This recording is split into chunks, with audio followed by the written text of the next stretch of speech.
Hello everyone, আজকে তোমাদের সাথে আমি কিছু আমার প্রেগন্যান্সি রিলেটেড কিছু কথা বলবো।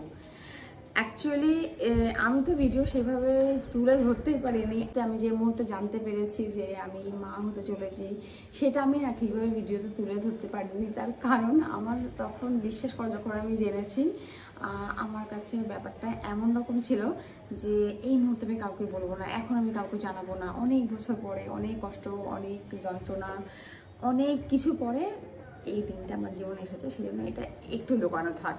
তাই অনেকগুলো দিন আমি লুকিয়েছি, আর তারপরে আস্তে আস্তে আমি ভিডিওটা শেয়ার করতে শুরু করেছি। তো আজকে আমি তোমাদের সাথে শেয়ার করবো মানে নর্মালি কনসিভ আমার কিভাবে হলো। অ্যাকচুয়ালি গত 4 বছর আগে আমার সাথে একটা দুর্ঘটনা ঘটে, আর তারপর থেকে প্রায় 4.5 বছর, 4.5 বছরের প্রায় বেশি হয়ে গেছে আমার কনসিভ হচ্ছিল না। আমরা ট্রাই করতাম, কিন্তু প্রতি মান্থে না ফেল হতো। প্রতি মান্থে আমি ইউরিন টেস্ট করতাম, আর প্রতি মান্থে না এটা ফেল করতো। লাস্টের দিকটাতে আমি না খুব ভেঙে পড়েছিলাম, মানে ভীষণভাবে ভেঙে পড়েছিলাম। তখন আমার সবাই বললো, মানে মা বললো, আমার দিদি বললো যে একবার ডাক্তার দেখিয়ে নে। তো আমি ডাক্তার দেখাই, আর ডাক্তার দেখানোর পরে আমার ডাক্তার কনসাল্ট করার পরে ডাক্তার আমাকে কিছু টেস্ট দেয়, আমারও দেয়, আমার হাজব্যান্ডেরও দেয়। তো আমার হাজব্যান্ড বলেছে যে না, আমি কোনো টেস্ট করাবো না, আমার মনে হয় না যে আমার কোনো প্রবলেম আছে, তুমি একবার তোমার টেস্টগুলো সব করিয়ে নাও। তো আমি আমার টেস্টগুলো করাই, তার সাথে একটা আল্ট্রাসাউন্ড দেয়। আর আল্ট্রাসাউন্ডে আমি জানতে পারি যে আমার ওভারিতে না অনেকগুলো সিস্ট, প্রায় 3-4টে মতন সিস্ট রয়েছে। আমার ইঞ্চগুলো ঠিক মনে নেই, কিন্তু 3-4টে মতন সিস্ট আছে। আমি যখন ডাক্তারের কাছে রিপোর্টগুলো নিয়ে গেলাম, ডাক্তার দেখে বললো ওভারিতে সিস্ট আছে, সেই জন্যই কনসিভ হচ্ছে না। তবে হবে, একটু ধৈর্য ধরতে হবে, একটু ওয়েট করতে হবে, আর মেডিসিনস নিতে হবে। কিছু রেগুলেশনস রয়েছে, কিছু প্রসেস রয়েছে, সেগুলো সব ফলো করতে হবে। তো ডাক্তার আমাকে বললো লাইফস্টাইলটা কেমন। তো আমাদের যথেষ্ট স্ট্রেসফুল লাইফ, কারণ সবাই জানো যে আমি একটা জব করতাম। একদম আর্লি মর্নিং ওঠা, সারাদিন বাইরে থাকা, আবার দিনের শেষে ফিরে আসা, মানে সংসারের কাজ, বিভিন্ন রকম নানান টেনশন, তারপরে কনসিভ আসছে না, এটা নিয়ে একটা টেনশন, চিন্তা বিভিন্ন রকম মনের মধ্যে সবসময় চলতো। তো তখন ডাক্তার আমাকে বললো যে একটু লাইফটাকে ইজি করতে হবে, এত স্ট্রেসফুল লাইফে কখনো কনসিভ হবে না, কারণ এজটা ওখানে একটা ম্যাটার করে। তো অলমোস্ট আমি 30 আমার অ্যারাউন্ড চলছে।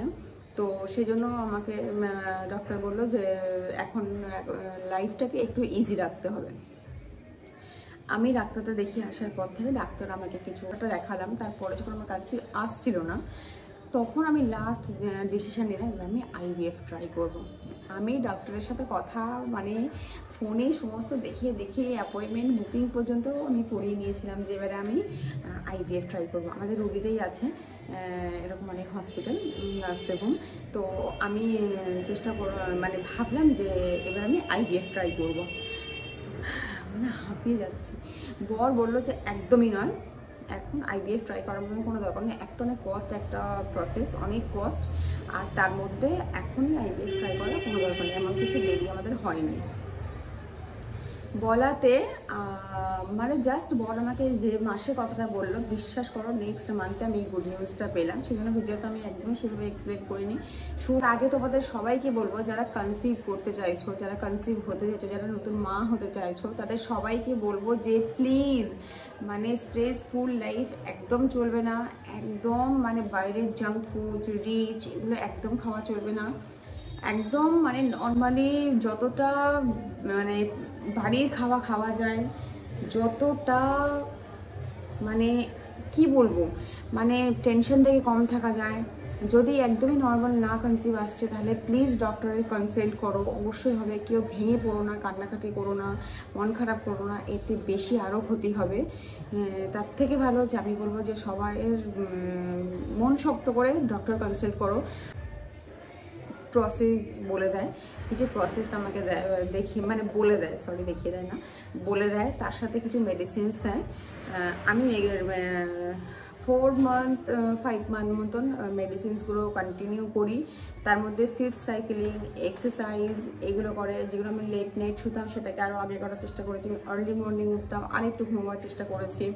মানে আস্তে আস্তে আমি অনেকটা নিজের থেকে আমি অনেকটা চেষ্টা করেছি, আগের থেকে যা আমি মানে লাইফটা লিড করতাম সেখান থেকে অনেকটা রিকভার করেছি আস্তে আস্তে, যে একটু ইজি যাতে লাইফটা হয়, আমি তো নর্মালি কনসিভ করতে পারি। ডক্টর যা যা পজিটিভ আমাকে বলে দিয়েছিল আমি সেগুলো সবসময় ফলো করতাম। তো 5 মান্থ পরে মান্থলি যে ডেটটা আসে, মান্থলি ডেটটা ওভার হওয়ার ঠিক 21 ডেজ পরে আমি একটা ইউরিন টেস্ট করাই। তো সেটা না দেখে আমি বিশ্বাস করবো জাস্ট অবাক, মানে আমি বিলিভ করতে পারছিলাম না যে এটা সত্যি হয়েছে। তো আমি ওই জন্য বললাম না যে শুরুতে আমি ভিডিওতে সেভাবে তুলে ধরতে পারিনি জিনিসগুলো। তো তখন আমি জানতে পারি যে ফাইনালি আমি কনসিভ করেছি। তোমার সাথে শেয়ার করা হয়নি।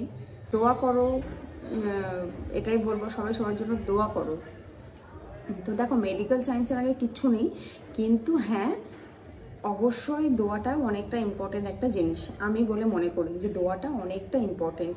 তো হয়তো আজকে সবার দোয়ায়, সবার আশীর্বাদে, তারপরে আমার নিজের চাওয়ায়, আমার নিজের ইচ্ছায় আজকে আমি একটা সাকসেস পেয়েছি। আমার সবাই জার্নি শুরু হয়েছে, কত মান্থ সেটা আমি এখনও কাউকে রিভিল করব না।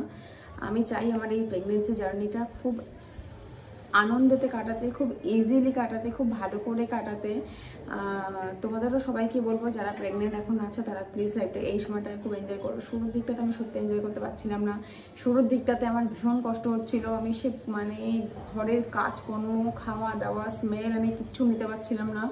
প্রচণ্ড অসুস্থ হয়ে যাচ্ছিলাম।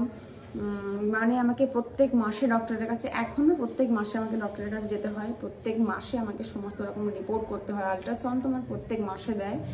তো সেগুলো চলছে এখন।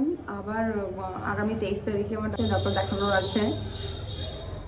প্রচুর রিপোর্ট আছে যেগুলো দেখানোর আছে ডক্টরকে। তাই তোমাদেরকে বলবো যে সবাই ধৈর্য রাখো আর নিজের বিশ্বাসকে হারিও না। ইনশাআল্লাহ নিশ্চয়ই তোমরাও সফলতা পাবে। আমি ভিডিওটা এখানেই এন্ড করছি। এই হোপ যে তোমাদের ভিডিও ভালো লেগেছে। আমি আমার জার্নিটা তোমার সাথে শেয়ার করেছি। ভালো লাগলে অবশ্যই like, comment, share, channel subscribe করে আমার পাশে দেখো, কারণ এখানে কুকুরগুলো ভীষণ ডাকছে আর ভিডিওতে ভীষণভাবে নয়েজ আসবে। তো সেই জন্য ভিডিওটা এখানে এন্ড করছি।